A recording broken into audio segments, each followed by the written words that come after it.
Hi everybody, I'm Bill Whittle and this is The Firewall.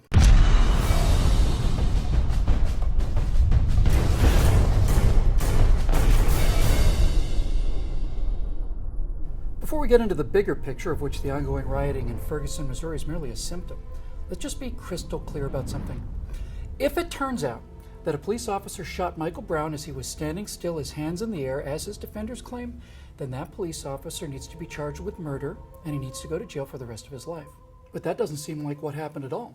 This story is still unfolding and new details are being revealed every day. I'm not going to speculate on how Michael Brown's life actually came to an end, but I am going to talk about what happened before and after. Michael Brown has been repeatedly referred to in the media as a gentle giant. Now, here's surveillance video of the gentle giant taken a short time before the shooting, stealing a handful of cigars and then gently strong-arming the store owner out of his way. So why is it that the Attorney General, appointed by the President of the United States of America, put intense political pressure on the Ferguson Police Department to suppress this standard, ordinary surveillance video, a video which, by the way, caused the destruction of this man's store and left him fearing for his life? Well, we'll get to that in a moment. Defenders of Michael Brown say that this is an attempt to criminalize him and therefore deflect attention from the police shooting. Really? That kind of casual violence, that sense of entitlement, that utter disrespect for the law or another human being, don't take my word for it, the evidence is right there in front of your eyes. That attitude has nothing to do with the police claim that he was charging the officer when he was shot.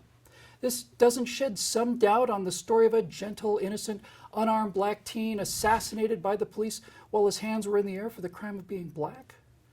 Look, let's cut to the chase here. Spokesmen for the protesters rioting in Ferguson and St. Louis, and in fact a large percentage of the general population, claim that there's an epidemic of white-on-black crime, of white cops shooting unarmed black teens. Is that, in fact, happening? Well, according to the FBI, there were 408,217 robberies in 2009. That's about 1,100 a day, or in round numbers, about once a minute, 24 hours a day. That means 1,000 times a day, the police are called, 1,000 times a day, arrests are made, or in general terms, the events leading up to the shots being fired in Ferguson, Missouri happen about 1,000 times per day. So, if there's this epidemic of white policemen executing innocent black males, why do we only hear about a case like this once every few years or so? And why do most of these cases, like this one, seem to end up with extenuating circumstances? And why do the few cases that don't have extenuating circumstances end up with the offending officers in jail? If this is an epidemic, where's the epidemic? 30,000 commercial flights land safely each day in America, and they don't make the news either. So, is there an epidemic of racial violence loose in America today? There is. According to the National Crime Victimization Survey, in 2010, 62,593 blacks were the victims of white violence. During that same year, 320,082 whites were the victims of black violence. That's 5 times as many violent attacks, but that number is misleading, since the black and white populations are not the same size. When 38 million black Americans commit 5 times as many violent crimes on 197 million whites as they receive, what you discover is that black perpetrators violently assault white victims 25 times more frequently. And when it comes to a specific kind of violent crime, aggravated assault, the number of black on white crimes is 200 times higher than white on black crimes. Oh, there's an epidemic of racial violence in America, all right.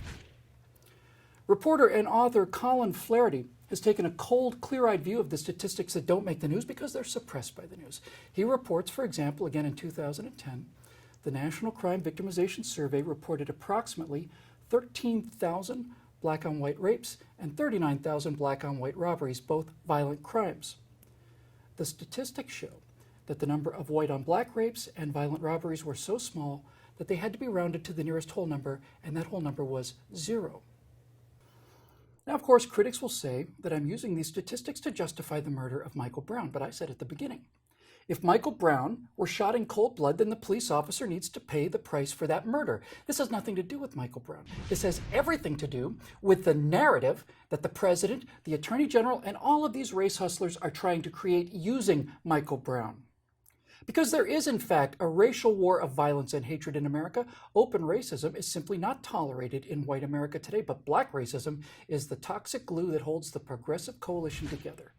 tolerance of, in fact, as we see from the events in Ferguson, open encouragement of black rage at a narrative that not only does not exist but reverses the daily outrages that do exist, is what defines modern progressivism. It's the politics of envy, anger, entitlement, lawlessness, violence, and bald-faced lies.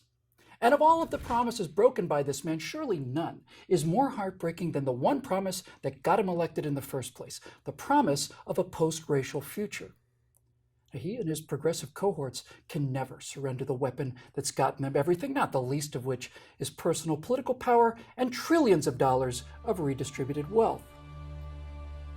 And this latest outrage in Ferguson is yet another example, as if another was needed, among the economic wreckage, creeping totalitarianism, and foreign policy disasters, that he and his leftist cohorts would rather rule over ruins than disappear into the dustbin of history of a healthy and racially healed nation.